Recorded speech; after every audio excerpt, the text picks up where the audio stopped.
All right, we're back for another week of the SCMP Live Chat Q&A, and yeah, man, it's always good to get people together to just talk about this wacky world of MMA, and there's a lot of wacky stuff going on this week and last week and the past month, and it's just so much to get into. We have a rough outline of what we want to talk about, but before we get into all of that, make sure you guys hit that subscribe button, the like button, and if you're watching this on replay, if we're talking about anything that, that tickles your fancy, get in the comments, man, and give your opinion. If you have any questions, get in there and put them down, jot them down, and we'll get into those in future episodes, or maybe I'll just respond to you directly. 2 guests. We got one returning guest, Spencer. Thank you so much, man, to hopping back on here. And yeah, man, we're gonna get into it. And also we have Ryan Galloway. I know Ryan from the live shows that we've done, the pay-per-view shows with James Lynch, but I've been wanting to get him on for a while, so it's good to get a new face and a returning face. And let's get right into it. Eddie Alvarez, man. I think that's like one of the big talking points of the last couple of days, him getting that fight overturned into a no contest and then returning 3 weeks later to fight a basically unknown and losing pretty, I don't know if it was like completely dominant, but man, he didn't look like he was in the fight at all, except for when he was wrestling. And really he wasn't even dominant in that, because the Korean fighter Oak, he defended most of the takedowns, and when he did get taken down, he got right back up and they got back into the exchanges. But the big, I think, climax of that fight was just in the first round where he got dropped and he survived. Now, we're going to talk about that fight, but then also we're going to talk about his record. He's 1-2 and 1 no contest in 1 championship. This whole experiment, the Eddie Alvarez experiment, Spencer, have you been watching it closely? And if you have, is it a failure, or do we still have time to kind of repatch this sinking ship? I think you have to say it's a failure right now. I mean, as you said, he's 1-2 and 1 no contest. So there's no way that you initially invested in this man, former UFC lightweight champion, a legend in this sport, a guy we all know, we've all followed for years, to invest in him and think, oh, he's going to come over and he's going to get 1 win in 4 fights. So you can't win 25% of your fights and not have us sitting here be like, well, it's a failure. Is there a way to still kind of manage it and get something out of it? Of course, we've seen that over and over again in this sport, that, names can be resuscitated and you can repackage and recycle and find new things to do with guys. Or it may even just be a situation of a bad run. He wouldn't be the first older fighter to get on a little bit of a bad run, come back and have a good run. But for right now, the way it's looked, I mean, I didn't like the idea of him turning around this quickly. Not that he took any real damage in the first fight this year, but just it's so hard to jump right back into a camp and jump right back into a fight, especially coming off of the big emotional letdown of that last one. And so to see how things went yesterday and see where he's at after 4 fights in 1 is just, if you had asked me when he signed, if I thought he would, 1 win in 4 fights, I'd have called you crazy, but here we are. Yeah, it is a weird situation for Eddie Alvarez. And Ryan, I wanted to ask you, Eddie Alvarez, if you rewind the clock, when did you start watching Alvarez? I mean, like a lot of people, they have different periods of when they started watching. Some people started watching way back in the day in his Bellator days. Some people started watching him when he entered the UFC. Where did you watch him? When did you start watching him? And what did you think of him? Because he had a lot of hype no matter where he went. Well, admittedly, the first time I saw him was when he fought Pettis. So I saw him right before he got the belt, or he may have got the belt then. I'm misremembering. It was either the RDA fight or the Pettis fight, 1, 2. But that's when I saw him, and I saw him fight RDA. He looked really good in that one. I obviously saw him take his loss to McGregor, which was just a shutout from McGregor there. But then in the first Poirier fight, I thought he looked pretty decent. Like it was a no contest or whatever, but he looked pretty good in that fight. He looked fantastic against Gaethje. He was able to eat all the shots and keep going. Against Poirier again, he didn't look too bad until he lost. And then he comes to 1, and his career takes a bit of a dive, as you can see. I think the best performance he's had in one was that last fight where it was turned to a no contest against Lapicus, because in that fight, he was pretty dominant. He got the takedown. He didn't take a lot of damage at all, But in all the other fights, even the one he won, he got dropped initially and managed to reverse the position and get the rear naked choke. So it's really taken a turn from when I watched him, that's for sure. Yeah, I'm pretty shocked because I expected him to come in and just use. I was holding on to that performance against Gaethje. That's what I was holding on to, right? I was like, this is the Eddie we're gonna get in one championship. He's gonna come in and he's gonna show us what he's made of. He's gonna make this second run and become the first guy to hold the one championship title and the UFC title and the belt, because that's what the selling point was, right? For all of us, we were like, this guy has a chance to do something no one has done before, and it is not materialized at all. It's not even come close. His first fight against Timothy Nastyukhin, I thought, man, why would you put him against a guy like Timothy Nastyukhin? You should have put him against a guy with a name, or a guy like right on the verge of a title shot at least. And I knew that he was going to lose that fight. I don't know, but this is what I predicted back then. And guess what happened? He gets knocked out. Yeah. And ever since then, I think like he hasn't recovered from that, man. I feel like I don't know if it's his confidence, or is it just the level of competition over at one championship? Did we underestimate that? Do you think a lot of people that watch one championship from afar, Spencer, underestimate the talent level of one championship? Oh, absolutely. I mean, that's the way it always is with every organization that isn't the UFC, right? And especially these ones that we consider kind of second tier, like the PFL, like Bellator, that aren't quite regional promotions, but they're not the UFC level. We automatically kind of discount them to a certain amount, and we think as soon as a UFC guy is going to go over there, they're going to dominate. Look at the way we've talked about the different UFC athletes that migrated to Bellator. Look at how excited we were last week for Anthony Pettis going to PFL and then getting pieced up by Cassius Clay Collard. Happening again now, right? Everybody's super excited about the performances tonight from Cesar Ferreira and Antonio Carlos Jr. that looked great, but we weren't excited about them all that much when they were in the UFC, and they were called average when they got cut from the UFC. And so we automatically kind of go, well, those guys over there, they're not that good. And that's not true. We've seen time and again over the last bunch of years that the level of talent throughout this sport around the world just keeps going up. And just because you don't necessarily know somebody doesn't mean they're not good. And Eddie Alvarez, Demetrius Johnson a couple of weeks ago, like, we're continuing to see there are world-class talents around the world and not just restricted and confined to one or two organizations. Ryan, with all this UFC talent going out and dispersing throughout these other promotions, do you think secretly inside these promotions, they're bringing them in to use them as like a springboard for their athletes? Is that something in their mind, or are they bringing them in so they could use them to grow the organization and grow them as an athlete themselves and make them a champion because they were a champion in the UFC? I think it's a good question, and I think it's probably different from each case-to-case basis, right? I think someone like Demetrius Johnson, they're bringing in to put them on their roster and like elevate him. But I would say someone like maybe Alvarez isn't the best example, but obviously for these fighters that don't really have a name outside like the Asian region, you know what I mean, outside one championship, to get a win over Eddie Alvarez, or in PFL even for Clay Collard to get a win over Anthony Pettis, it like builds his brand more than it would help the organization, I'd say, if Alvarez went on a 3-fight win streak. Do you think I'm right on that one, or do you think differently? It feels like a no-lose situation, right? If you bring over the big name and Eddie Alvarez goes out and he goes on a run and he wins the title, then great. We have Eddie Alvarez as our lightweight champion and everybody knows who he is, and people are going to pay attention. But when it doesn't happen, we're talking about Timothy Nastyukhin. We're talking about Oak after last night's performance.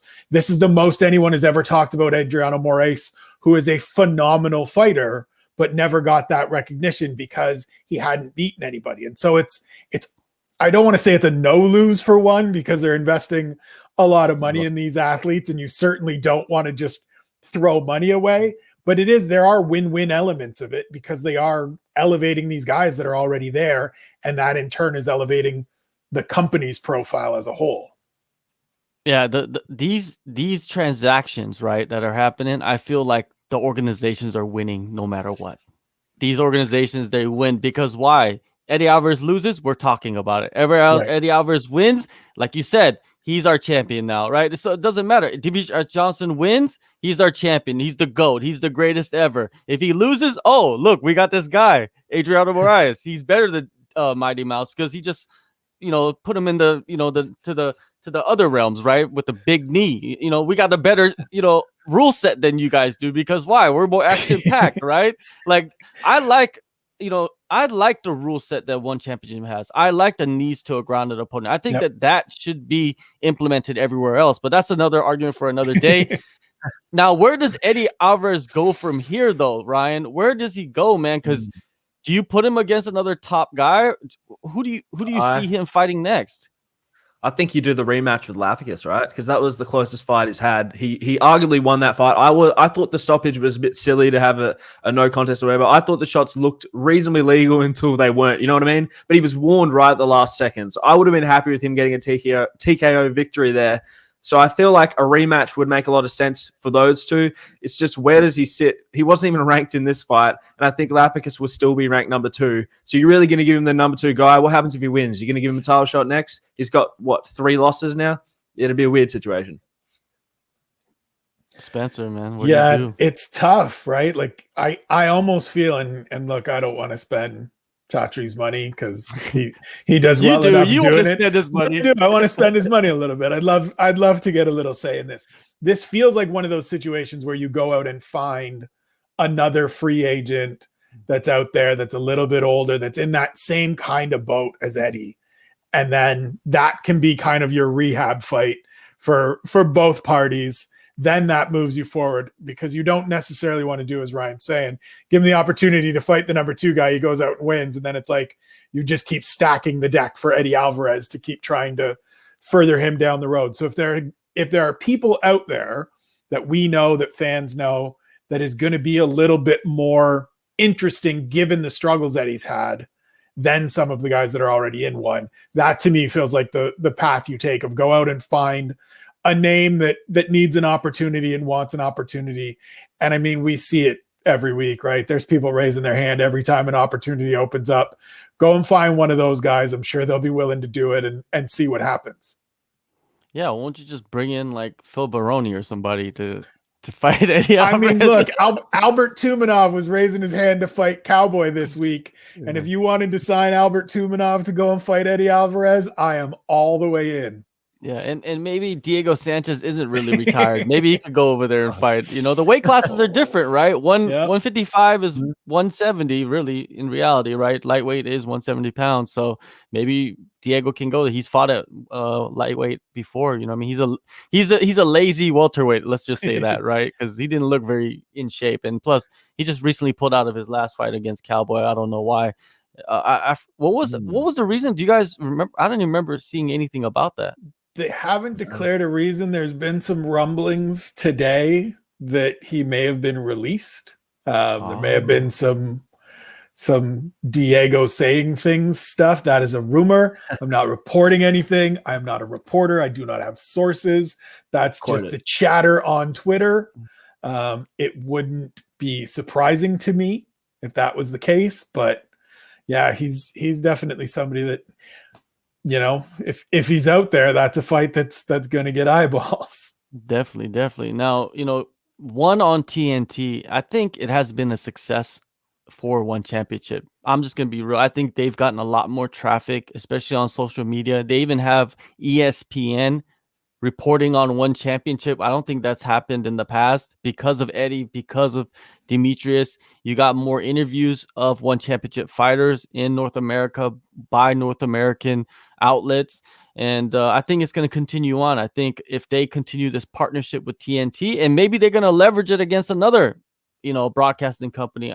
If I was them, I would like to see them go after someone like a ABC, a bigger network, like that. I think the numbers, they could justify it. You know what I mean? If they are able to promote it a little bit better, because it didn't seem like TNT was promoting the one shows at all. But that first week with all the controversy, it helped them boost the numbers the following weeks. And I think they're reaching around like 300K a broadcast. So that's not too bad, right? I don't know really too much about numbers, but people keep telling me, Spencer, that that's a good number. Is that a good number? Yeah, it's not bad, right? I mean, it's up from that initial one. And I think, like you said, just the fact that more and more people here in North America are talking about it, reporting about it, speaking about these athletes, previewing the events than maybe they were when they weren't on TNT, automatically gives it more traction. And I'm with you. It's worked out well. They've got the AEW lead in. Keep doing that. If you can do it kind of 3 times a year in different little segments, once a quarter for these little 4-packs of events, it's a great way to showcase these athletes and build that traction, as you said, in the North American audience, to where, you know, we're talking last night about Rainier de Ritter's win, and we're talking about the Eddie fight, and we're looking forward now to what's coming up and who's moving forward. And now we're interested in Adriano Moraes and things like that. And so I think if they can keep doing it, as you said, leverage it if the opportunities are there. But if TNT continues to work and continues to be interested, keep going with it. Ryan, when you know in Australia, you got a couple guys in Australia that fight for one championship, and you know, decent fighters. You even have former champs. What is the consensus over there? Do you talk to other fighters about one championship? Do you talk to people about one championship? Who do you really? Is it popular? Yeah. You know, that's the thing that I want to know. It's popular if you're into MMA, right? It's not something that the general public are gonna stumble upon, because obviously to watch it here, you have to watch it on YouTube, right? So you got to be searching for it. I know a lot of the people that I've trained with when I trained at gyms and stuff, and some of my friends that have started to get into MMA, like over the last year or so, have stumbled upon one championship just because it's on YouTube and it's easily accessible. So that's been their into watching MMA outside the UFC, obviously, because it's the big one in the market right now. But it's not, I wouldn't say it's popular here. I would say that if you're into MMA, you've probably seen it and you probably keep up with it, but it's definitely not like a popular thing. You know what I mean? Yeah. And in Korea, it's not popular at all, man. Like, I don't even know if it's on TV or not. It was, but it was like on tape delay or something. And you never want to watch anything on tape delay. Come on, who watches that? Sports on tape delay, it's a very difficult thing, especially nowadays with social media and everything. You can't stay away from anything, right? So I don't know why they would put sports on tape delay, but they do that. You know, with one championship, you know, I like the growth and I enjoy watching. I've always enjoyed watching their fights. I've been watching their fights for years and years now. And I don't know. I think they're on a good path. They just need to, you know, expand the talent. And they do have Rug, who just actually lost by some controversy in that fight, which was like I don't even know what that was. He like got hit with the hook to the neck jawline region, and it didn't even look like it connected, but he dropped from it, and he said it's after the bell, and I believe that he is going to protest it. He's going to put in it for review. I don't think that's going to nothing's going to happen from that. Was that a weird sequence of events, Ryan? Yeah, that was a very weird one. Because he kind of like took the punch, looked at the guy, pointed his chin, and then he fell to the ground. So if I've ever seen a sell, I know everyone got on Sterling after getting hit with a knee to the head. I know everyone was on Sterling's back. That was a sell there, in my opinion. Maybe he was really hurt. Maybe I'm an asshole, but to me, it looked like a sell. And you know, yeah, they cannot overturn that. If they overturn that, I'll have no faith in the sport, right? Spencer, you saw that. You saw that on Twitter, right? I saw it. It was suspect. As Ryan said, it looked a little bit janky to me, like exactly what Ryan said. He got hit. They both sort of threw out, like it's in that heat of the moment, right? Right towards the end, you know it's stopping, but you're going to throw all the way through. They both throw after the bell. He gets hit with one, kind of pauses for a second, does this one, and then drops to the ground. And it's like, what's happening here, man? And then today is doing the like, look, I'm going to appeal. My team says we're going to get a no contest. The thing that my big takeaway from these last couple of weeks, including last night, is like, look at all of these names that promotions have brought in and guys that promotions have brought in as sort of like the attractions that just keep getting knocked off, that just keep stumbling. It's amazing. It's great because it does speak to, as I said earlier, the level of talent around the world. It also a little bit gives you the like, let's pump the brakes on some of these guys that we go crazy about, like Rug, where we're like, 2 years, this dude's UFC champion. And it's like, he's got what, like a handful of fights? Like, let's get him through some stuff before we're crowning them. Yeah, definitely. Well, everybody's on the train for the African, born fighters, and justified, because we've seen a lot of success from these African fighters. But yeah, Rug, he's still a neophyte in this game, so we'll see what happens from this. Maybe this is the cliff drop for him too. Who knows? Who knows what's gonna happen next? Maybe he never fights for one championship again because of that janky, like you said, situation that he created for himself. Not, right? Yeah, and he also came back after 3 weeks just fighting. And I don't think that's smart. It is only smart if you win, right? It's only smart if you win. It's not even necessarily smart if you win. Well, I mean, to get paid twice is great, but just for my money's worth as well. I didn't think that Rug looked that incredible, like in his previous performance. Right. I saw this hype on him, and I was like, "What is this about?" Because his striking looked like he was winging big shots, and sometimes he'd land, sometimes he wouldn't. His wrestling's pretty impressive, and I believe he has like a wrestling pedigree. I don't know his background, but he just didn't look like championship caliber. Yet people are talking about him fighting in Ghana, going to the UFC, and all this stuff. Really need to slow it down, right?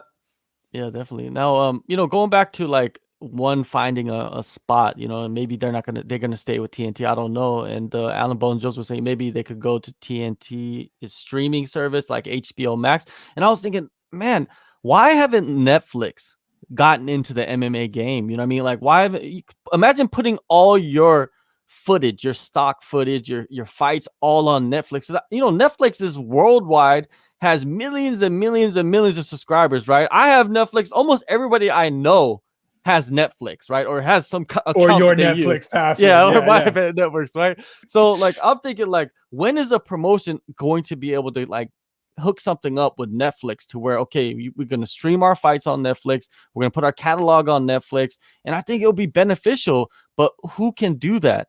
Why not one championship? They do have a lot, they've created a good, good reputation somewhat around the world. But the thing is, maybe the stumbling block, and I'm going to ask you, Spencer, is the broadcasting deals around the world, right? If you do go to Netflix, you have to axe all the broadcasting deals. Do you think that's why they don't do it?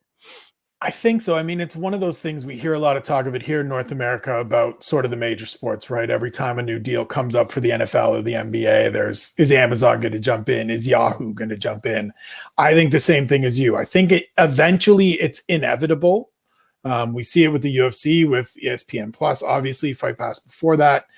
I think it's going to happen eventually. I think it's just a matter of some of these platforms figuring out how to do it and figuring out who they want to partner with in terms of best return on investment, best number of, people that they're going to reach and pull in that maybe don't have Amazon Prime. Are there that many people that are going to sign up for Amazon Prime to watch one championship versus that haven't signed up for Amazon Prime already? That's going to be the interesting thing to me, but I think those days are coming. Like, if 3 years from now we're having this conversation again, or we're doing this one more time, and somebody isn't on one of these streaming services, I will be absolutely shocked. Ryan, in Australia, do you guys have access to Amazon Prime? Of Netflix, of course, is there, like Amazon Prime, Hulu, Showtime, HBO. Like me, I live in Korea. Showtime, Hulu, HBO, they're blocked. Of course, you could get the VPNs and all of that, but they're blocked, right, from actual like use. What about you guys over there? Yeah, same thing here, but obviously VPN's how I get around it. Watch my Hulu, got to watch all my sitcoms. But yeah, we don't have Hulu, we don't have HBO. We have Amazon Prime, we have Netflix.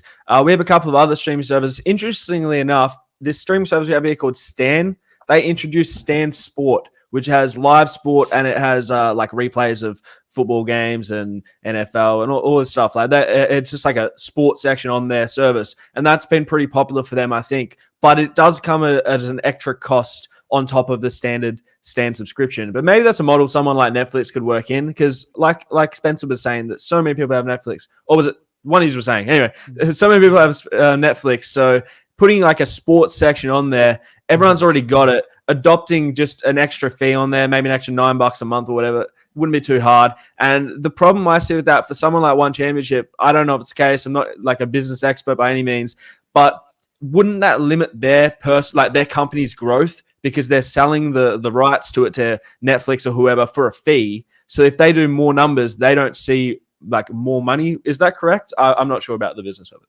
Yeah, I think that's a good point that you're making, but at the same time, they would grow because of Netflix, because Netflix is so accessible, right? Like everybody has it, everybody will be able to watch it, more people will be able to watch it, and plus, when people scroll through Netflix, it will be suggested to them, and they'll click it and maybe watch it if they normally don't watch it. You know what I mean? Even though they watch the UFC, they probably have no idea that One Championship is even going on, or even like Bellator or whatever. I don't see Bellator doing it because they have that deal with Showtime, and I think Showtime is great for them.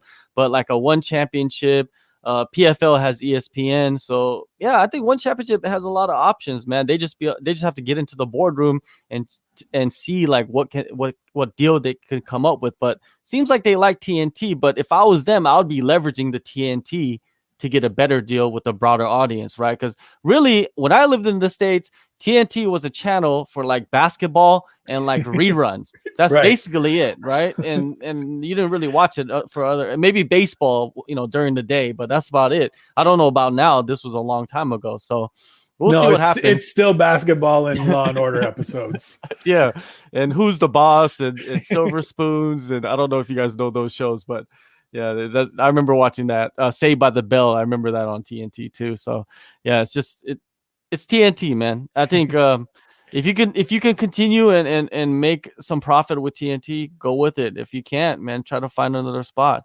Now, the next thing I want to transition to is last weekend UFC 251. There's two key things that I wanted to talk to you guys about. Is number one, we're gonna start with is Zhang Weili. You know what I mean? A lot of people had her as the favorite going into this fight, right? A lot of people were picking Zhang Weili to go in there and dominate her, and I think they were in love with that last fight. Me too. I was Zhang Weili all the way, and I think people were lost in the sauce of the last fight against Joanna and how great that fight turned out, and we were living off that hype. I think so. This is my opinion, and I think maybe I got lost in that too, and but that's not the point. I think when she walked out, people were talking about, oh yeah, they were booing her. A lot of people were saying that. And me, I was doing a live show, so I didn't really, like hear that. But then when I went to go rewatch it, I really didn't hear it because I've expected like the way that people are describing it was like these boos was just like echoing through the arena and all that. But really, I didn't hear it that much. Ryan, let's start with you because you were telling me before the broadcast that you did hear the boos. And also, why do you think they were booing her? That's the question too. I think they were booing her just because Rhodes is like their girl, like former champion. She lives in America. So I think it was a lot of the reason for the boos. And they definitely were. I mean, you look at when they introduced her in the cage, she got booed then. She got booed on her walkout. And it was definitely noticeable. I'm not sure how you missed it, but hey, I don't think I don't really think it was a racist thing, like any racial undertones. I think it was more like, well, I guess maybe there's a race thing to it, but I think it was more the Rose is the American. You know what I mean? I don't think it was sinister. I think it was more just Rose is the American, right? It could be. It could be that Rose is American, and they were chanting USA earlier in the night, right? When American fighters were fighting somebody that was not from certain American fighters. Yeah, certain American. Right? Americans are very selective on like who they want to chant for, right? If you're American, right? So it is, it is what it. And also, they were in Florida, right? Not the best state.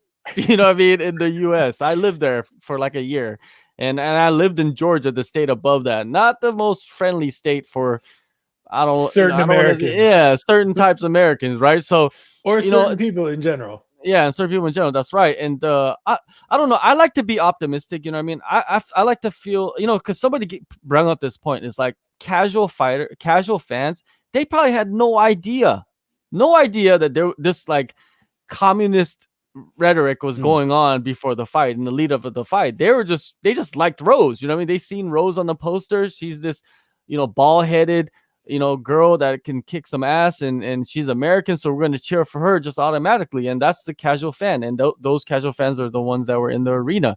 And I like to think that, right? I don't like to think that it was all about some kind of race thing, but it's America, and race is a big issue, right, Spencer? Yeah, I don't think it was wholly a race thing, but I know Zhang Weili's manager, Brian Butler, talked about it afterwards of like, it wasn't just the fact that she was getting booed. It was some of the stuff that was being shouted at her. I don't know how much you guys are aware of it right now, but there has been a lot of anti-Asian and Asian hate crimes being committed throughout the United States over the last little while. And so as much as, John, you're 100% correct that there's certain people that are just there and they like Rose, they remember her from Tough, and she was a champ, and so they're cheering for her and booing the other one because you cheer your favorites and you boo the other person.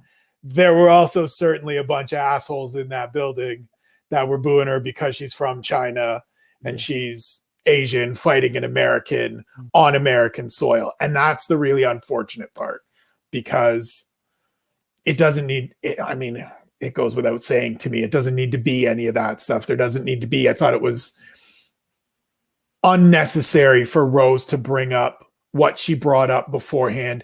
And I know she's tried to explain it away and talk about it and say it was my experiences and I went through this, and it's trying to relate it. But she also got a chance to completely back off it and say that beforehand. And she doubled down and said things about like, well, we don't know what she's being told to say, which is just some bullshit, which is just unnecessary, which just fires up a whole bunch of people that then go, yeah, she is communist. Screw her. Yeah. And like, if we can, you're never going to keep politics out of everything because it infiltrates every element of our lives and our day to day. But it was some unnecessary shit on Saturday, and hopefully it doesn't continue to happen or become worse going forward, because it's just a bad look, right? Like it happens everywhere, but it's a bad look when this phenomenal athlete who didn't say anything, didn't do anything, doesn't have any control of where she's born, where she lives, how she grows up, gets the brunt of this reaction from, as you said, John, some folks down in Florida that aren't necessarily the most open-minded people in the world. I grew up in the States. Even though I live in Korea, I grew up in the States. I was born in Korea, went to the States when I was young, grew up there all over, lived in Florida, lived in Georgia, the South. And man, I've been through some shit down there. Like, you don't even know. I could get into so many stories, right? Of just, it could desensitize me to a lot of things, right? And it could make me angry and want revenge for every little thing that happens. And if you go online, you see a lot of people on social media just calling any Asian person a communist because of that, just because of what Rose started, right? And I like to try to be more optimistic about it, because a lot of my friends are not Asian. I grew up people calling me Chinese. I'm not even Chinese, right? Like, this is just ignorance that America is plagued with all the time. It's never gonna go away. It's gonna be like that forever. I don't think it's gonna ever happen. And it's just that ugliness just rearing its head once again. And it just reached our sport. That's what it was. It reached our sport, and hopefully we could cleanse it out, slowly. But it's still going to be around. Whenever Zhang Weili fights again, it's going to be brought up. It's not going to end. It's just going to be the same. And speaking of Zhang Weili, this is her first loss in the UFC. She hasn't lost in 20 fights. People are talking about she's done. You know what I mean? Like already, right. The whole thing. And Ryan, man, what do you think? What do you think's the best move for her? Because they're talking about going up to 125. They're talking about her rematch. I don't think those are any options. What do you think are the options for her? I'll tell you something that I think a lot of people disagree with me on. I think the rematch makes sense. And the reason for that is just because of how short the fight actually was, and the fact that there was really only a few significant strikes landed. Obviously, the best one was the kick by Rose, and props to her. Perfect finish, perfect knockout, championship finish. She looked like the champion on the night, right? But we didn't see, in my opinion, people can disagree with me, we didn't see over the distance who is the better fighter. So I want to see who is like, if it lasts us more than a minute or like 2 minutes or whatever, I want to see who is actually the better fighter. So I want to see the rematch, but maybe other people don't. Spencer.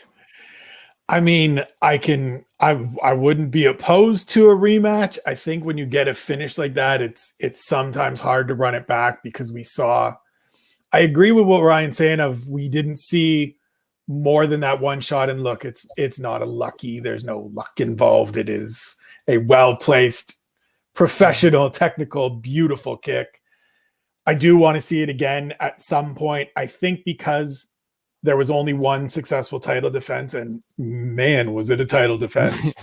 you can give her, you don't have to give her the like go and win 3 or 4 or 5 fights to get back, but go out and beat somebody. So if that's Carla Esparza or, you know, the winner of the Michelle Watterson Marina Rodriguez fight that's coming up, or if Mackenzie Dern wants to get some, or if you want to do Joanna again, like Joanna's the big loser in all of this, right? Because she felt like she was next in line, thinking Zhang Weili goes out, gets this win, we run it back because that fight was great.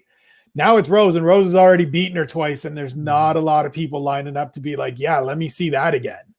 And if there were, I'm sure that Rose would pull the Alex Volkanovski rightfully of like, so we're just going to keep doing this until Joanna gets a win, and we're going to keep giving her opportunities. And so I think she goes out, she gets 1 win, maybe 2, depending on timelines and where everything shakes out. But if you want to do it again, I'm watching, because I was super excited in that fight. And even though it ended in whatever it was, 1 minute and 16 seconds, let me see it again. That kick was like effortless. Perfect. It just looked like it just tapped her on the chin and she just dropped. Dude, it didn't even look like she put any kind of force into it, right? And I was just like, in awe of it. I was like, oh my God. Like, Rose, technically, I don't think there's any girl better than her in that division, right? It's hard to argue the way she flows, and she doesn't look like a yoked, you know, like she doesn't look like a Jessica Andrade where you know effortless. It's effortless, and everybody says when they get hit by Rose, it's just hard, like it's one of the hardest punches that they ever taken, and you know.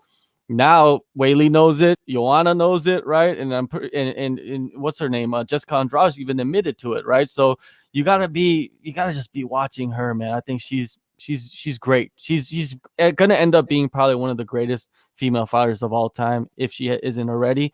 I don't want to see the rematch. I don't think the rematch is something that I want to see. Of course, that the fight with Joanna and Weili was like 5 title defenses wrapped in one, but still, you know what I mean? But still, I think the next challenger should be the winner of Carla Esparza, Yan Xiaonan. I think those are the 2 that are probably next up. Whoever wins that fight, especially Carla, if she wins it, she already has a win over Rose. You know, remember when they went to the tough finale for the title, the inaugural title, she beat her, right, with straight wrestling.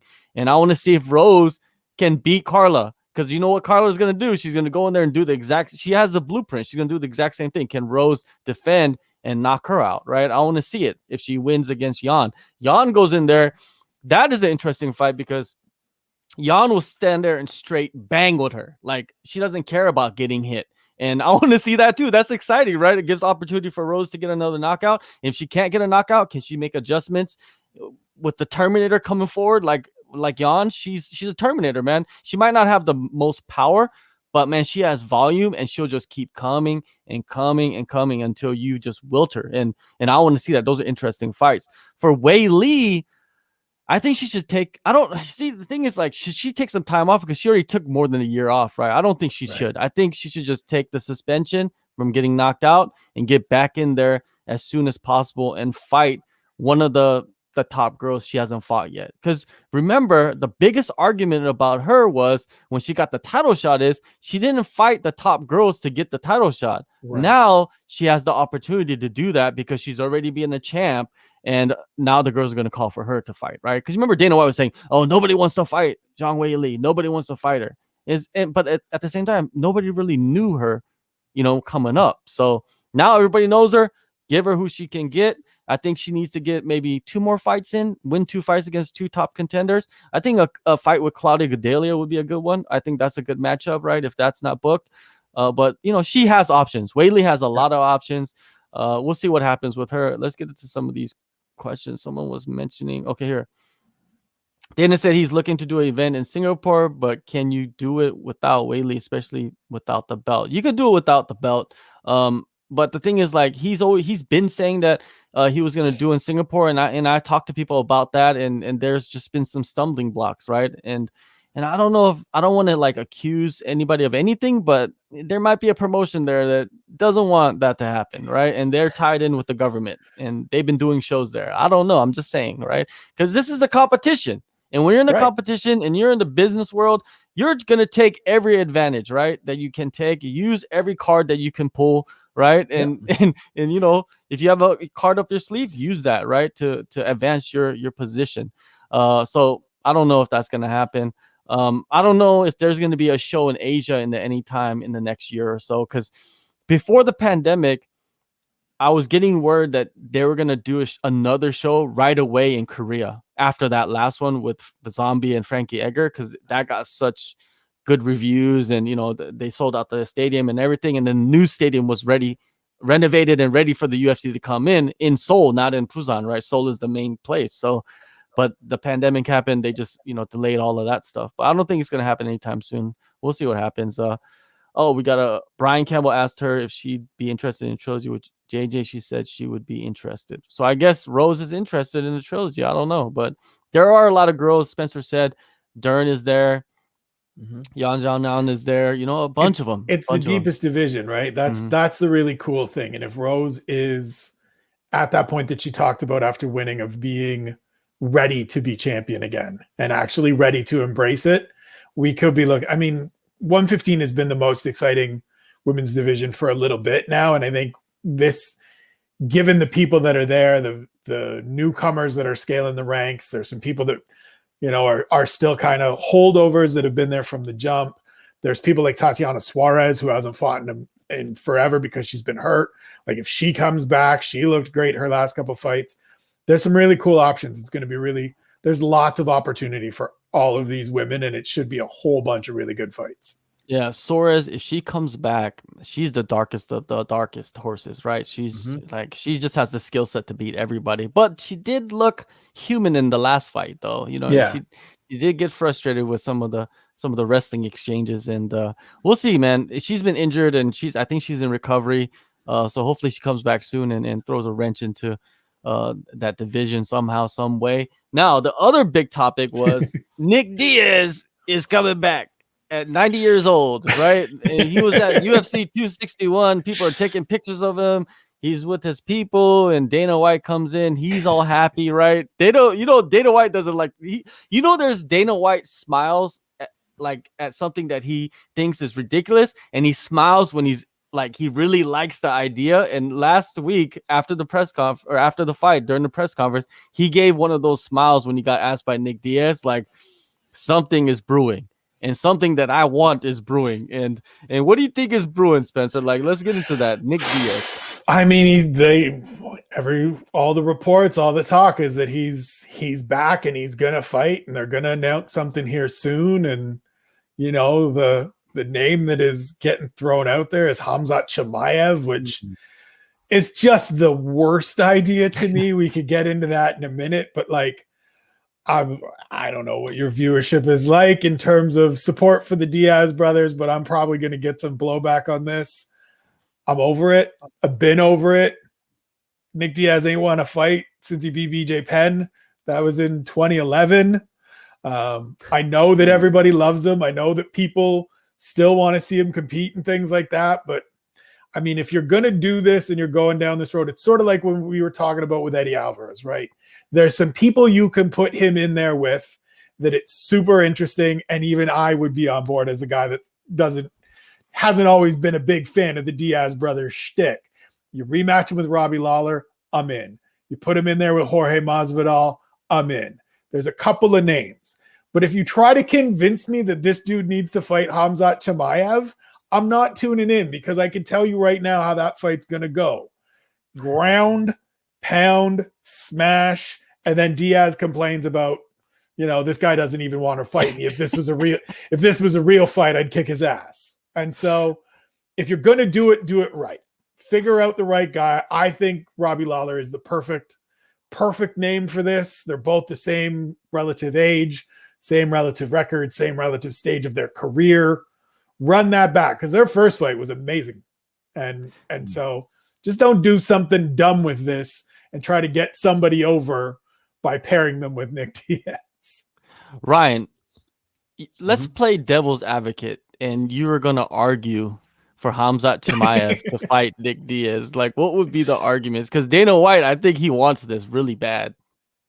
Yeah, well, I think that obviously they want to build Khamzat Chimaev. They want to get him to the title as fast as possible. And if he gets a name over like a Nick Diaz, then there's his title shot. Like maybe he's one away after that. Maybe he has to fight Edwards or something.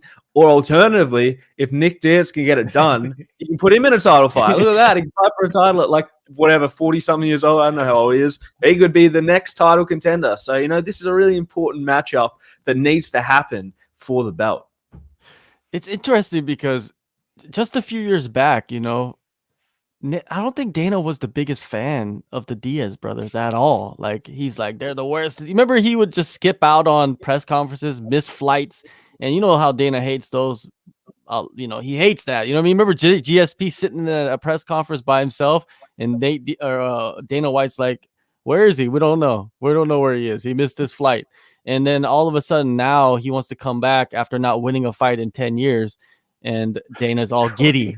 Yeah, it's crazy. He's all giddy. Like, yeah, Nick Diaz is coming back. He wants to fight. And the reason why he's giddy is because he could use him as a springboard, right? That's what he is. Let's be real about it. He's a springboard. And he's seen the success they've enjoyed with Nathan, right? Like Nathan was the same thing. He was a guy that headlined fight night shows and was kind of up and down and inconsistent. And then all of a sudden the Conor McGregor thing came up. He cuts that legendary promo after beating Michael Johnson, and everybody gets super excited. That year turns into a bonkers year for the UFC. And ever since then, Nathan's still been a draw. Like, it hasn't been great results for him since, but he's still a draw, and he's still a guy that now they announce him against Leon Edwards, and we're still all pumped, even though his last fight was a one-sided beatdown at the hands of Jorge Masvidal. So he sees that and goes, look, I can double this. I can do this twice. I get another guy to bring in that's got the same last name that all these people are always going to be excited for, no matter what happens. Cool. And then, yeah, he can be that springboard. He can be that guy, as Ryan said, that you put him in there and it becomes that win-win. If he wins, there would be no hesitation in hustling him into a title fight, even though it's ridiculous. But that's just the way it is. That's where we're at, right? Is give me the names and give me the story, and they're going to drive on with it.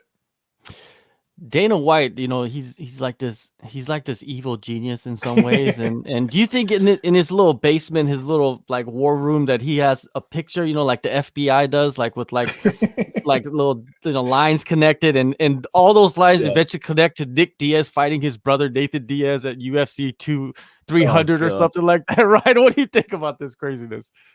I mean, I'd love to see that, but I don't think that's going to happen. It's pretty funny because I've never seen a Nick Diaz fight live. Like, never. I wasn't following the sport when he fought last. When was that? 2016 or something? Yeah. Well, I've never seen him fight live, but I'm interested in seeing him fight now. So clearly the promotion works, and clearly it's going to do crazy numbers when it happens. I really want it to be Masvidal. I think that fight makes a lot more sense. It's a lot more winnable. Well, maybe we're wrong. Maybe we're just overhyping Khamzat. We don't know yet. But on paper, to me, it seems a lot more winnable for Diaz to fight Masvidal than it does to Khamzat. And it'll be more of a fan-friendly fight as well. Khamzat's not going to sit there and stand with Nick Diaz for 5 rounds or 3 rounds, He's going to take him to the ground. He's probably just going to hold him there and beat him up, But Masvidal will stand there and bang, and it'll be an entertaining one either way.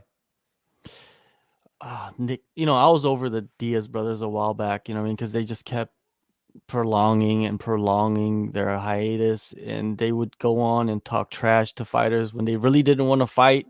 And Spencer named it perfectly. If they lose, they're going to be like, oh, they don't want to fight, right? Like that's like that's their like shtick, right? And they have a cult following. You can't deny that. They got hardcore fans, and they will. And one thing is, if it really comes down to it, they will fight anybody. Like, that's just the truth, right? They will, when it comes down to it, they will fight anybody. Of course, they want to get compensated because they've talked about that in the past. But Nick Diaz versus Khamzat Chimaev, how would you even sell that to the fans, like fans like us, that really know the sport? Right. It's hard to sell it to us, right? We would watch it because we watch everything that the sport puts out, but for the regular fans, the casual fans that maybe just watch pay-per-views, this is something like there's a reason why Dana wants it, because he knows that the Diaz brothers, some fans don't even know that they're different people. You know what I mean? Like, they don't even know there's brothers. They just think they're the same guy, right? Because they see them and they kind of look like each other, right? So yeah, let's just throw them in there. Khamzat, this is actually better fight, to be honest with you, than him fighting like Leon Edwards. Like, I never was like too interested in seeing that fight. I thought Leon deserved somebody bigger and better, and this would probably be the perfect way. But I don't see Nick Diaz coming back. I don't see him signing this fight. Do you? I think it's impossible. I mean, look, there's got to be a dollar figure. I'm sure there's probably a dollar figure, but we know how it's going to go, and somebody hopefully would be in Nick Diaz's ear and be like, "Look, man, this isn't going to be what you want, and so if you're just doing it for that bag of money over there, then fine, but it's not going to be the thing you want, and then you're going to come back for the first time in more than 6 years, and it's going to be ugly, and you're going to come away frustrated again." So Masvidal, Robbie Lawler, something that makes sense, as Ryan said, a stylistic matchup that works, something that is entertaining for the fans, something you can sell. Because does Khamzat Chimaev even know who these guys are? Like, does he care who Nick Diaz is? At least with Masvidal or Lawler, they've been around together. They've done these lengthy careers, so there's a little bit of history.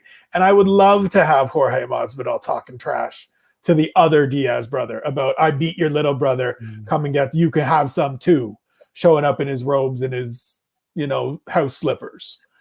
give me that rather than Khamzat Chimaev talking about how he's going to smash him, and then it just being 15 or 25 minutes of ground and pound where Nick just looks frustrated for being in there. Yeah, I can see Nick Diaz, going over there, teasing us about a return. Dana White doing the same thing, and yes, they're talking about it, right? They're discussing it, and but not even changing his mind, just outpricing himself. So he just, because that's how you get out of fights now, right? You can get out of fights that way, just like, "Hey, I want $3 million. I want $5 million," and they're like, "I don't think we're gonna be able to give you $5 million." And then Dana White's gonna come out and say, "What? Oh, he don't want to fight. He don't want to fight. He don't want to come back." Because week by week that narrative can change, right? With Dana White coming out and doing interviews. So Nick Diaz, he doesn't want to do any interviews, right? He doesn't want to talk to anybody, and when he does, it's just like we don't even understand what he's talking about, right? He's in la la land. His last interview, he was talking about some, I don't even know. I remember somebody posted it on Twitter. It was like, didn't make any sense. So, yeah, I don't know. If I'm gonna predict it, I don't see Nick Diaz coming back to Khamzat, but I do see him coming back, like you said, like a Jorge, somebody that he can sell. And even Dan Hardy, someone was mentioning that. I think Tan Nguyen was like Dan Hardy. And I think Dan Hardy has called for that fight, right? He said, you might as well bring it out. Ryan, what do you think of that matchup? Two guys, old school guys coming back. Both guys fought GSP, lost to them pretty convincingly to GSP. It's a throwback, and you said that you haven't seen Nick Diaz fight, so you definitely haven't seen Dan Hardy fight live, right? Not live. I've seen both these guys fight on tape, but not live. I don't like this fight, and I think the reason is because it makes sense. The UFC doesn't do things that make sense, right? They do things that are a big spectacle. This fight makes sense. They're not going to do it. They're going to do something ridiculous like the Chimaev fight, like throw Nick Diaz straight into a title fight. So, yeah, I'll pass on this one just because it makes sense. Spencer, have you heard anything about Dan Hardy like not being with the UFC anymore? I know he's not with the broadcasting team, but I'm pretty sure his fight contract is still there, right? I mean, I haven't heard whether his contract is still there. I would assume that I know that generally speaking, when you retire or there are medical reasons that preclude you from fighting, your contract basically is frozen so that you can't just sit out for a minute, say, "I'm retired," and then go sign somewhere else and fight for somebody else. And so if he still had fights on his deal when he fought Chris Lytle, and that was his last fight, I think way back in the day, then he's still technically under contract. But yeah, he's also not doing any work for them anymore. And so who knows if they want to be in the Dan Hardy business, but it would be an interesting fight. It's one of those ones, right? Dan Hardy has called for it. So Ryan said it makes sense. So we're probably not going to see it, but that'd be another one that I'd be interested in because it would make a lot of sense.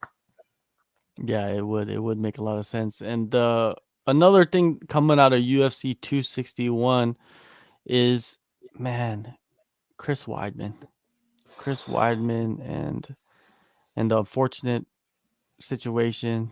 Oh man, it was just Uriah Hall, man. He didn't even throw one strike and he won the fight. That's even insane in itself. And you know, I wanted to ask you guys about Conor McGregor's theory, because he, after that fight, he comes out on Twitter, you know, and kind of like gives his theory on like why Chris Weidman broke his leg. And he was talking about like the damage you take kicking throughout your career, and these, it creates these micro fractures on your leg, and then, you know, if you hit it perfectly, it's gonna snap your leg. Let's start with you, Ryan. Do you believe this? Do you think that that could be a possible reason, or was it just like maybe Chris Weidman's leg was already broken and he just didn't know? I don't know.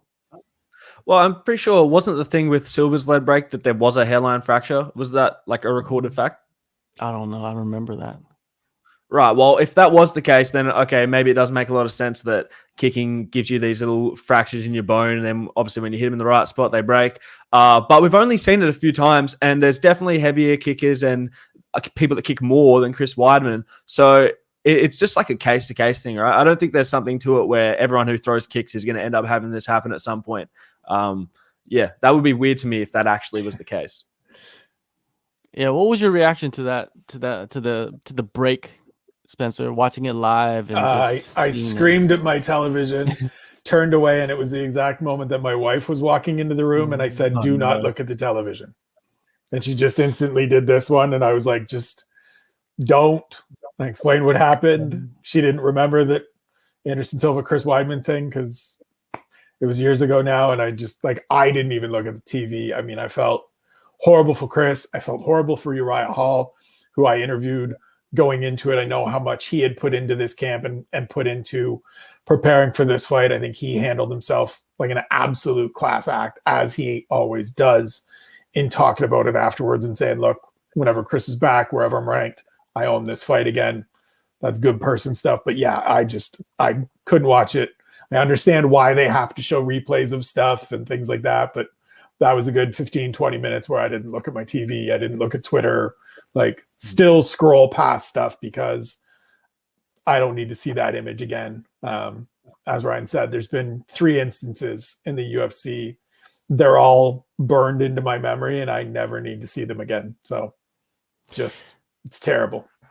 Yeah, social media, man. I wonder why people keep posting the leg break. And these people that make these photoshops of Anderson Silva breaking his leg on Chris Weidman's leg, and then they both have broken legs. It's like, are you a fucking loser to the point where you're sitting in your room on your computer making these dumbass pictures? Like, what's the benefit from that? Are you monetizing it? What are you doing with that? Like, I don't understand that at all. You know what I mean? I understand you're a news agency and you're posting that because it's a news item, but when you're just posting that just to be like, oh, you know, it's like a funny thing to you. It seems like some people think it's funny, like this dude broke his leg and he deserved it. I'm just like, yeah. And then if he deserved to break his leg, then it means that you deserve to get hit by a car when you walk outside on the street, right? It's like, what are you talking about? Like, that kind of made me angry a little bit, kind of like some of the responses that came out of just people just posting it and kind of thinking it's funny and oh, his career's over, he's done, he was done a long. It's like, do you have to say it? Do you have to do that? Like, is that something that makes you happy? Because if it does, then you might as well just go outside and jump off the building, right? It's like, what's the point of living? Like, if you're that angry at everything. It's I feel bad for his family too, man. That's the first thing I thought about when it happened, is like, man, his family, dude, they're watching at home and they must be devastated, dude. Like, I think they were there. Oh, were they there? I think they were actually there because they moved down to South Carolina. Oh, that's right. Last year, I believe. And so I know I've seen some pictures of Chris flying home. And his son is in the picture with him. I believe his wife, Marie, was at the hospital, and she was the one that provided the update. So, I mean, they're there and they're seeing it. And even if they're not, this is a husband, this is a father, this is, you know, somebody's son, somebody's brother, Stephen Wonderboy Thompson's brother-in-law, like, have those moments and take that. I mean, there's no moment to start getting the jokes off when somebody gets hurt like that. I'm with you on the, like, if this is how you're spending your time, is to make jokes and be critical of people on social media that you don't know to try to get that 2 minutes of clout, then find something else to do. Yeah. But It's terrible, man, because Chris is a great dude. And yeah, his career has been in a slump and we weren't sure where he's going to go. And this puts, he's not fighting for a year for sure, probably closer to 2. And then he's 38. And then what do you do? And so to be just jumping in and getting jokes off is some tasteless shit. Yeah. Now, Ryan, what do you do with Uriah Hall, man? It seems like Uriah Hall is a very emotional fighter. We've known that, you know what I mean? It's not like he handles, even winning, you know what I mean? He's rough on himself after he knocks out guys, even on the in the tough house where he had probably one of the craziest, most devastating knockouts in that whole show. And this time he didn't have to throw a strike and he finished the guy, and he looked shooken up after the fight. He definitely looked shooken up. And do you think he's going to be able to come back from this, man? It's going to be hard. And if he does, who does he fight next? That's the question. You know what I mean? We're going to think that he's going to be tough enough to come back. Yeah, well, I mean, look at that hook kick he landed. It kind of shaped his career, right? Like after that, he kind of wasn't the same. Like mentally, it looked like he didn't want to be hurting people in there. But he's definitely still got it. He's definitely still a fighter. The problem is that we didn't see in this fight that he was ready for a jump in competition, right? Because whoever won this fight was going to move up the rankings, and they were going to have maybe not a top 5 guy, but a top 7 to like 6 to 8. You know what I mean? They were going to move up more with this win, but we didn't see who won it. So I just don't think it's going to do much for him in terms of rankings. I feel like they'll give him someone. Where's Kevin Holland at? Maybe like Kevin Holland or someone like that. I don't know. I just don't think it does a lot for his career. And mentally, will he want to come back? Because that's pretty devastating, even not having your leg break, just having someone break their leg on yours like that in that fashion. And like you said, he's already prone to being a little emotional. So I think he does come back. I wouldn't see why he wouldn't come back after that. But is he the same? And it's just a weird one, isn't it? It's just an odd one. Yeah, it's traumatic. Spencer, you talked to him before the fight. You know, who did he say anything about, like, after this fight, who would he like to face next? I mean, his goal and his target, and he has no problem he's not mincing words about it, is Israel Adesanya. Like, he takes offense to the amount of love and adoration Israel gets for his style, given that it's kind of what Uriah did for a long time. And granted, he struggled at times and he was inconsistent and he didn't have the results that Izzy has had, but that's his goal. And so to have a fight like this that could have, as Ryan said, propelled him up the rankings, gotten him into that fight with somebody, you know, Jared Cannonier, Darren Till, Derek Brunson, someone in that range, it's hard to move him forward after this. I would still add, if I'm his management, if I'm Uriah himself, I'm still advocating for that because he got another W, even if you don't like how it happened. It's a tick in the win column. It's 4 straight. He's figured a lot of things out since moving down to Dallas and taking that big step and connecting with Saif Saud and the crew at Fortis and the different people down there. I believe he's ready and at that point of his career where he is capable of being a contender. And I really would like to see that fight with Izzy at some point. But I understand the hesitancy of moving him up too far after a fight like that because, as Ryan said, we just didn't see anything that truly confirms he's ready for that. Ryan, you know, in Australia, we're talking about Izzy and he's going to fight Marvin Vettori next, and Robert Whittaker gets screwed again out of a title shot. That's like twice in a row now. What's the sentiment on Izzy in Australia? You know what I mean? Is he loved? Is he hated? What's the situation there? Because there's an underlying beef, I know, between New Zealand and Australia somewhat. Not everybody, but there is. Maybe in the rugby, but not really in MMA. I think Israel is probably the most popular fighter in the country right now. More popular than Robert Whittaker, which is odd because Whittaker lives in Sydney in Australia. But I think it's just the whole product that Israel brings, you know, his whole persona and everything. I think that's why people like him a lot more. Even people that don't watch fights or people that aren't really into the sport, they just watch casually, are really big fans of Israel because of how entertaining he is as a person. And I think that makes up a lot of the people that buy the pay-per-views here in Australia. They'll only buy it when there's someone like Israel on there. So he's a bigger star. In terms of people that are like actual MMA hardcores in Australia, I feel like the majority are probably Whittaker fans over Israel, but no one hates Israel that I've met. I'm sure people do, but not really. It's not a big thing, you know. All right. That's good to know because Robert, he's talking about, yeah, we need to fill out that stadium. And I feel like that's the biggest fight. One of the biggest fights in the UFC right now to make is the rematch between Robert Whittaker and Israel Adesanya in Australia in a big stadium. I'm pretty sure you probably do what you need to do to get there, Ryan, right? To watch it live. 1,000%. I'll do that. Yeah, for sure. But yeah, he does have that tank of a man, Marvin Vettori, in front of him next. So we'll see what happens with that.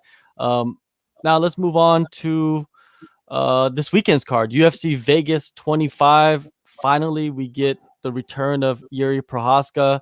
This fight was delayed, I believe, once or twice. Reyes comes back. He's on a 2-fight skid. Let's just get into that first, Spencer, of breaking down Reyes and his somewhat of a decline, a steep decline from fighting John Jones and then going in against Jan Blachowicz and just getting completely dismantled. It's crazy, right? You think about where he was at the start of last year, coming in as the #1 contender. He's got the fight with John. We all know it's coming up. Then he goes out and arguably beats John Jones. I scored the fight for Dominick Reyes. I know a lot of people don't like that he's up 3 and then he didn't do anything and all like that, which is a valid argument, but I scored the fight for Dominick Reyes. He was the uncrowned champion of the light heavyweight division. Then John leaves and he's like, perfect, cool. I get a chance to go and get this belt. All I got to do is beat this old Polish dude. And he just gets cracked.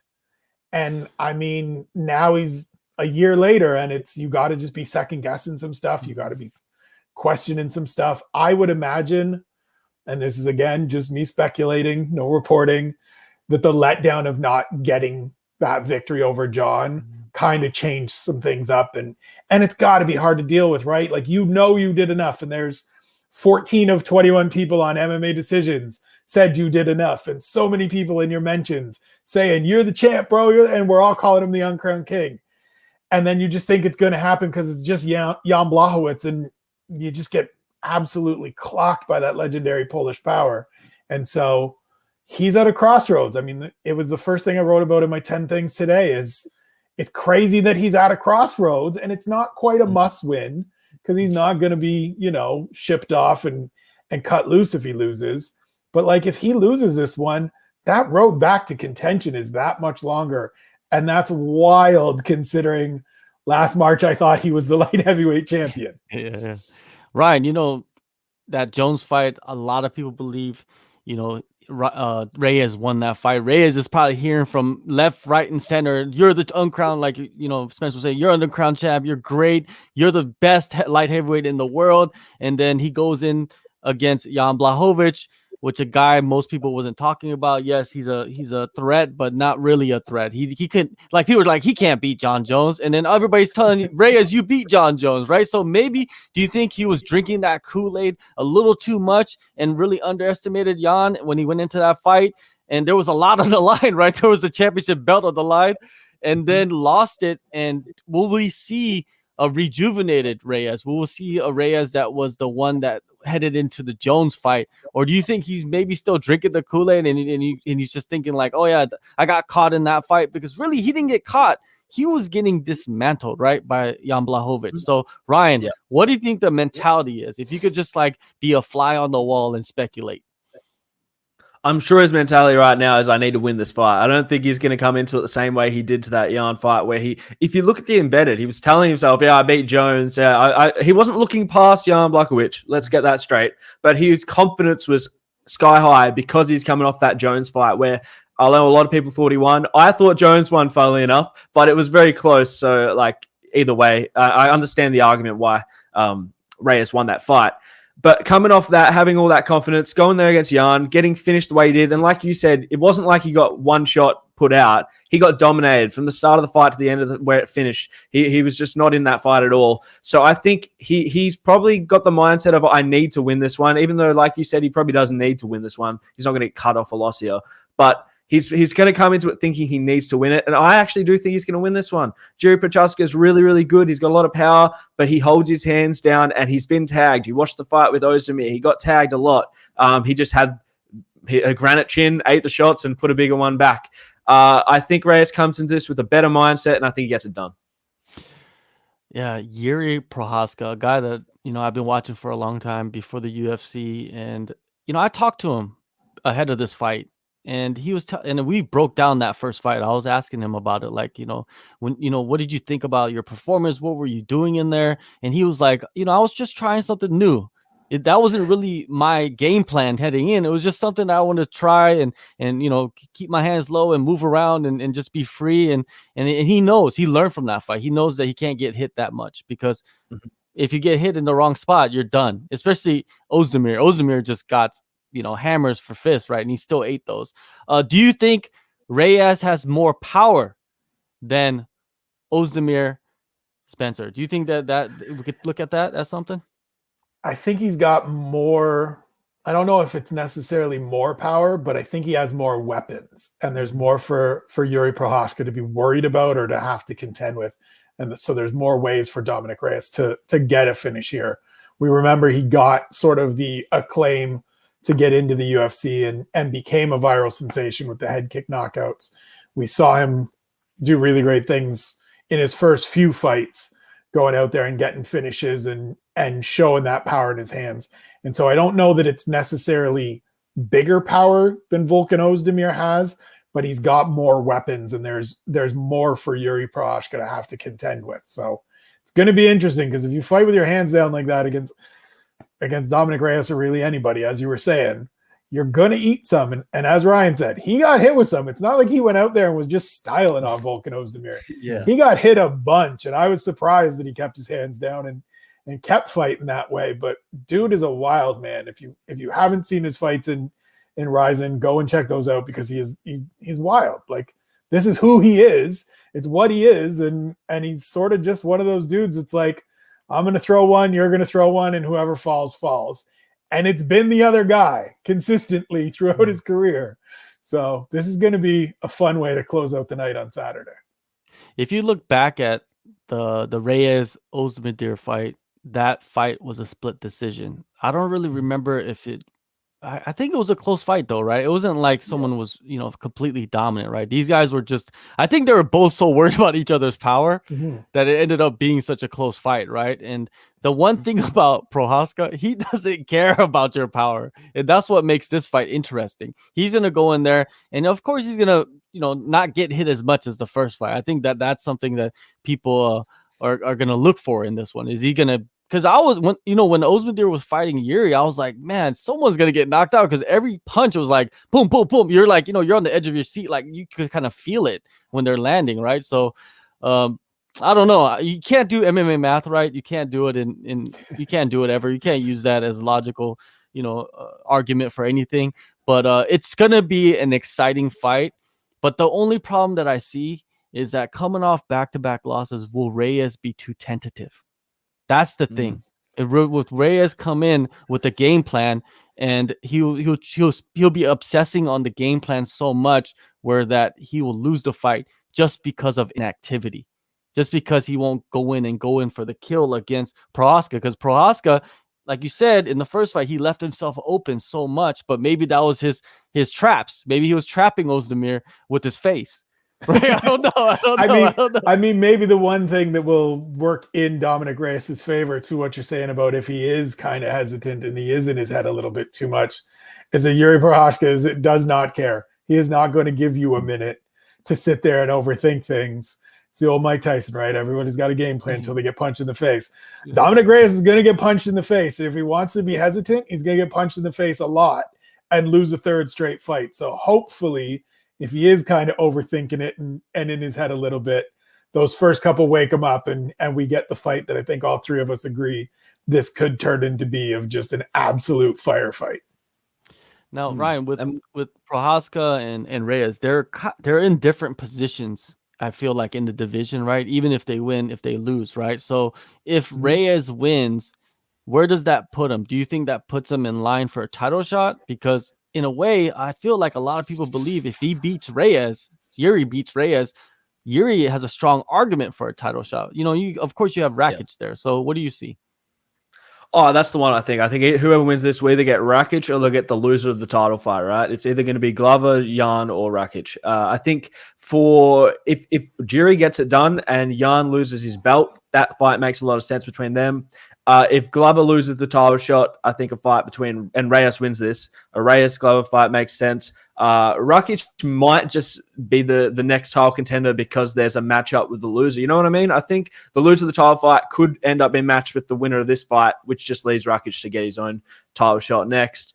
Don't know. But I want to say one thing about the hesitancy that he may show. We saw that with Santos, right? In his last two fights, especially his last fight, he was so hesitant and he lost the fight like widely on inactivity. Rakic pieced him, but like mostly because he really wasn't aggressive at all. That's all I want to add.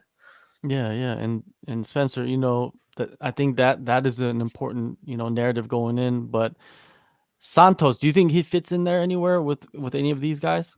Thiago Santos? I think he's a spot behind them. I mean, I think if Dominick Reyes loses his third straight fight, then that's a pairing we could see, is those two coming off a couple losses, figure out who still sticks in that sort of 6 through 10 range in the division and which guy kind of gets that rehab going forward of, they just got a good win off a former title challenger.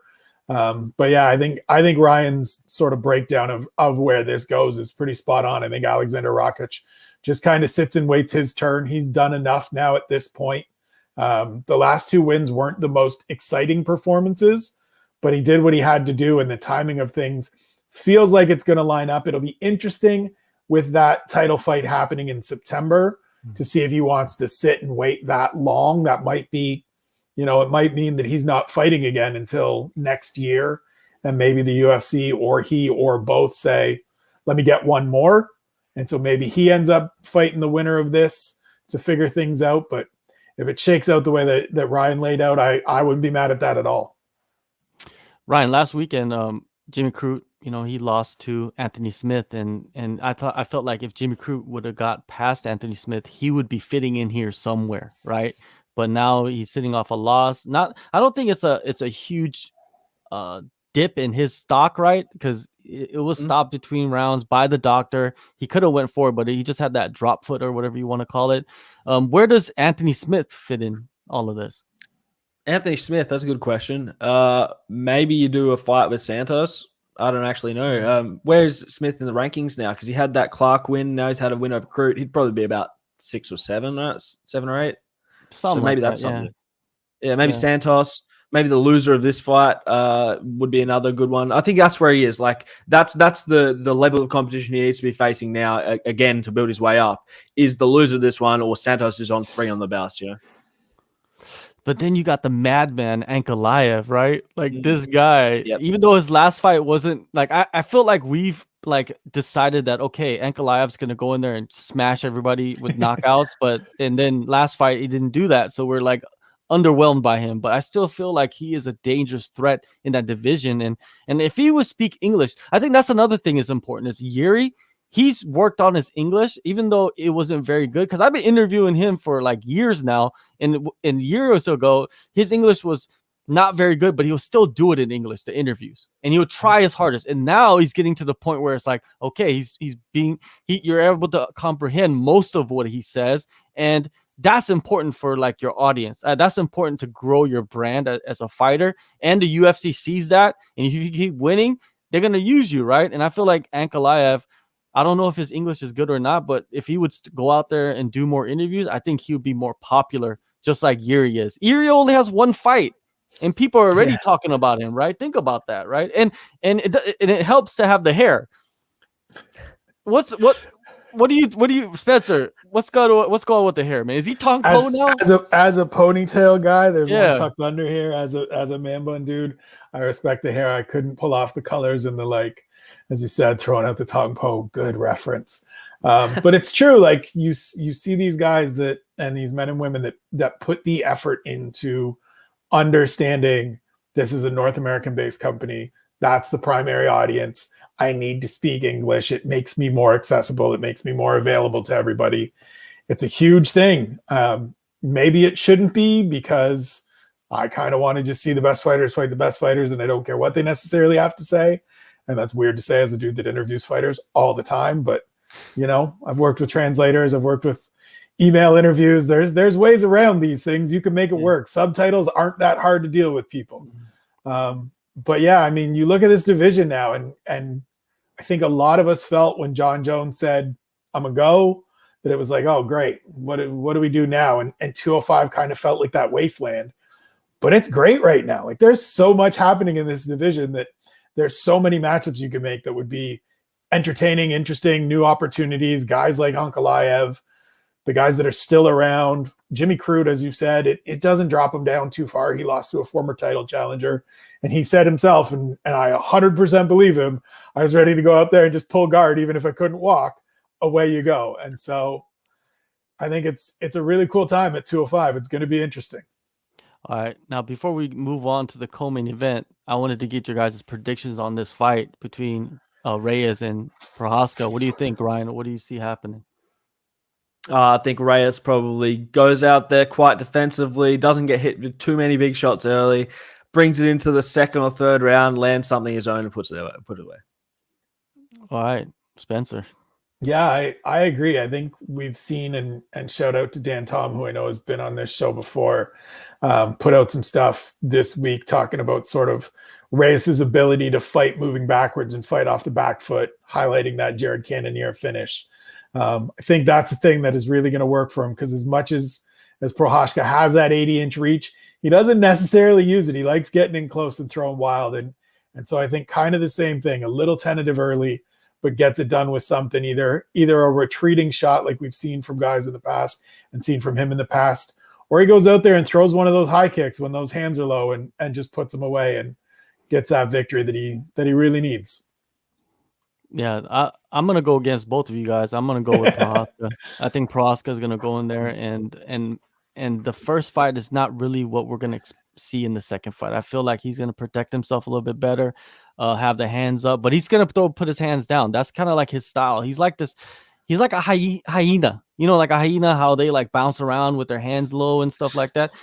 He kind of reminds me of, to be honest with you, a little bit like a Robert Whittaker at light heavyweight in his stance and his approach in many ways, but not the same, right? But yeah. I feel like the speed is there. I know Reyes, his length is he kind of has short arms for how tall he is, but he's great at moving backwards and hitting counters. And I feel like if he's going to finish Prohaska, I think that's where it's going to happen, is where he's stepping back or to the side and hitting that like straight right hand down the pipe, on Prohaska's chin. But I think Prohaska has too many weapons. I think the flying stuff is going to confuse Reyes a lot, especially the flying knee. I can see a flying knee happening in this fight. But I see a finish definitely either way. But I'm leaning towards Prohaska winning this fight by finish somewhere, somehow. Maybe some wild circumstances. I wonder who the referee is going to be, because it's going to be a weird one. It's going to be definitely a weird one. Now, moving along, before we get out of here, we're going to talk about Cub Swanson, the co-main event of this card, and Giga Chikadze. I've always heard Chikadze, man. I heard from a long time ago, this guy is going to be a contender. He's going to be a title challenger in the featherweight division. He just hasn't had the chance to, show his potential against the right opponents. And now he gets a chance against Cub Swanson, a guy that's been around forever. Still good. He's not a Diego Sanchez. Okay. He's still good. Still can compete with the top level guys. And Cub seems like he's found, I guess he's found something with TJ Dillashaw and Juan Archuleta and the team over there. And he's doing great. I think he's on back-to-back wins now. He's not like a finish guy, but he can sit there and strike with the best of them. What do you think of this matchup, Ryan, man? Do you see Cub Swanson even having a chance at Giga? Because Giga has been looking phenomenal. Well, I hope he hasn't found anything that TJ had before over at that camp. But if that's not the case, I think it's going to be a fun fight. I think Cub's more of like I would say like a stock standard kickboxer. I think Giga's really unorthodox with his striking. I think that's going to be a problem for Cub early on, especially. But can he kind of make reads and do something to put him away? Absolutely. I think that's probably what we'll see. I think we'll see Cub grind this one out and find a finish late. If there's no finish, I probably think it's just a showcase from Giga Chikadze where he just outpoints him and looks phenomenal doing it for the 3 rounds. I can't see Cub getting put away in this one. I don't know about you guys. Spencer. I feel very much like Adam Ahmed there. I was saying, like, this is the fight, right? Like, this is the reason I'm stoked for this fight. This is the reason I'm excited to see it. Giga has looked great. He got 4 wins last year. He's 5-0 in the UFC. And not to do the like, but who has he beaten? But who has he beaten, right? Like, he had a close fight with Jamal Emmers. He had a close fight with Brandon Davis, who took it on short notice. He had a okay fight against Irwin Rivera. Good win against Omar Morales, who I just think should still be at lightweight. Like, I don't know why he cut down to featherweight. Things were going good for him beforehand, and then he changed divisions. And so this, to me, is the test. And this is what we want to see. And this is where we find out if all of those forecasts about Giga can be a contender and he's going to be great and all of these things are true, because Cub is a dude that you don't beat if you're not a really good MMA fighter. Even though he's 37, even though he's been around forever, dating back to, WEC and the little blue cage, never forget it. He's a guy that will go out there and can look good. I mean, he looked great against Kron Gracie. He looked great against Daniel Pineda last time out in a really emotional win. And so this, to me, is that test where all the things we've seen from Giga have been great. Now let's see you do it against a veteran guy that can push you in every area. Definitely, man. I'm interested in this fight. It's like, where are they going, right? Like, what is the trajectory of Giga? What is the trajectory of Cub? Can he still hang around? Because I think, like, he's the type of fighter that the UFC, they like having him around. He'll fight anybody, and he always puts on entertaining fights. Everybody still wants this Korean Superboy rematch, because that was one of the greatest fights that they've ever seen in their life. I don't know about that, but but he's got a big test in front of Giga. I'm leaning towards Giga. I'm just gonna tell you right now. What do you think, Ryan? What is your pick? What is your prediction? What is your, Miss Cleo envisioning you have of this fight? If you want the good betting tips, you're taking Giga Chikadze in this one, I think. By decision, though. I wouldn't take him by knockout. Just take him by win or by decision. All right. Spencer, how about you? It's tough, man. I'm sitting here recording, and we're doing this on a laptop that has a Killer Cub sticker on it. I will disclose that 100%. It's tough for me to go against my guy, because he's just, we've seen so many great performances, and he looked so good against Daniel Pineda. That's the part of it for me as well, is like, it's not like we've seen this tremendous drop off where he's fighting this lesser class of athletes and these guys that, like, he looked great in that fight. He's training with great guys still, as you mentioned, Juan Archuleta, Brian Ortega, all those people out there in the LA area. And so I'm going to side with the veteran in the, like, can Giga get over? But we'll see what happens. I will not be surprised if Giga gets the victory, because he has looked good. And look, Kings MMA puts out great talent. But I got to side with my guy. I got to side with Killer Cub. All right, man. There we go. Now, there's a good question here I'd like to get into before we get out of here is, what about Kevin Lee? Where does Kevin Lee fit into all of this? Kevin Lee, of course, he's a lightweight, so he's not a featherweight. These guys are featherweights. But it's a good question. Kevin Lee, I know he's in Vegas working out, I think getting ready to come back. And he's had an odd career. He's hit and miss. That's kind of like his theme so far is hit or miss. He has the talent, right? We've seen greatness from him in certain fights, and then we've seen the worst out of him in certain fights, especially his last fight. His last fight, he just didn't show up, and I believe it was against Charles Oliveira, right? In Brazil. I think that was the last show, the first show without a crowd. Right. And that was a long time ago. That was like over a year ago, and that's the last time we saw him. Kevin Lee, I like that fighters are calling him out. Fighters that are like right on the edge of the top 15, they want to fight Kevin Lee, and I think that's what Kevin Lee should do. I think Kevin Lee should step back and fight somebody that's coming up. And Rafael Fiziev have you seen the video of him? He's in the woods.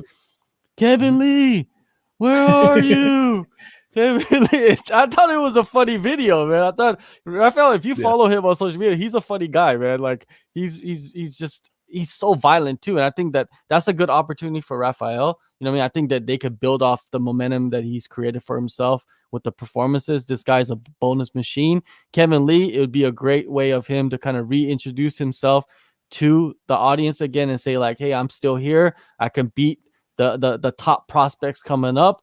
What do you think, Spencer? Do you think what do you think Kevin Lee should do? Do you think he should fight a top prospect or just stick with somebody in the top 15? I mean, I think he's at a point coming off a couple bad knee injuries and a bad performance against Charles Oliveira where he missed weight and just flat out said, like, look, I shit the bed here.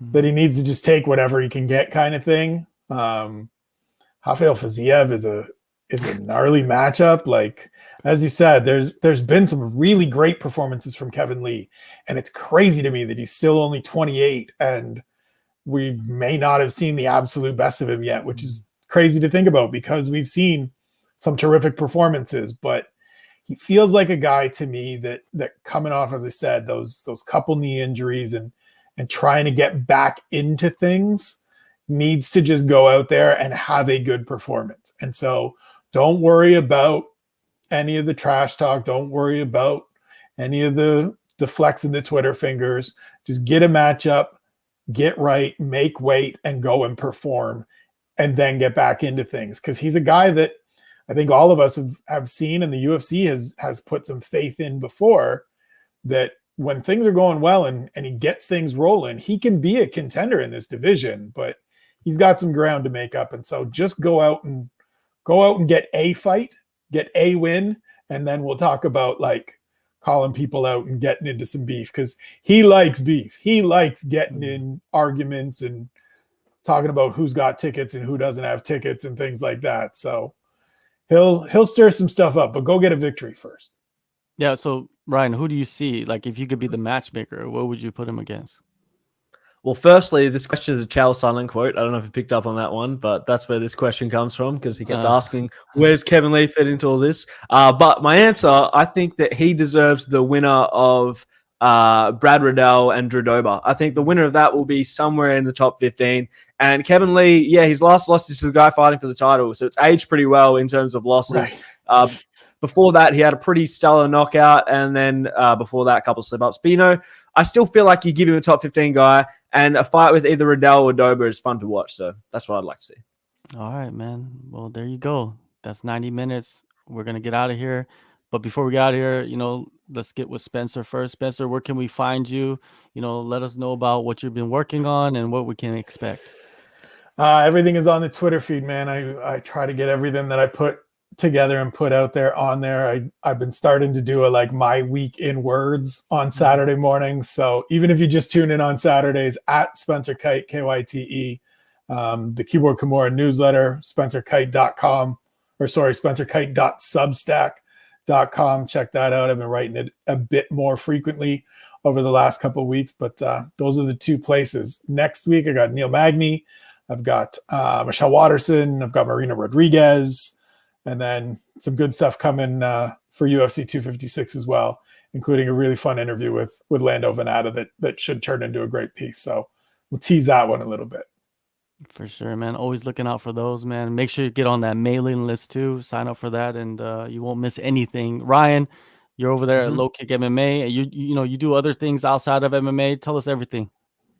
Yeah, so you can follow me at Twitter at @Gallahey_ and everything's on there. But in terms of MMA stuff, yeah, on the Low Kick MMA YouTube channel, we do a weekly roundup where we preview the events coming up and recap what happened previously and cover some news. So MMA content's there. Otherwise, I cover a lot of video game stuff for .esports. So if you follow my Twitter, you'll see that as well. So if you're into competitive esports games or just Pokemon, stuff like that, just follow me there and you can get that too. All right, man. Thank you, everybody, for joining us. If you are watching this on replay, just remember to comment down below, and we'll be back next week. Same time, same channel, and peace out.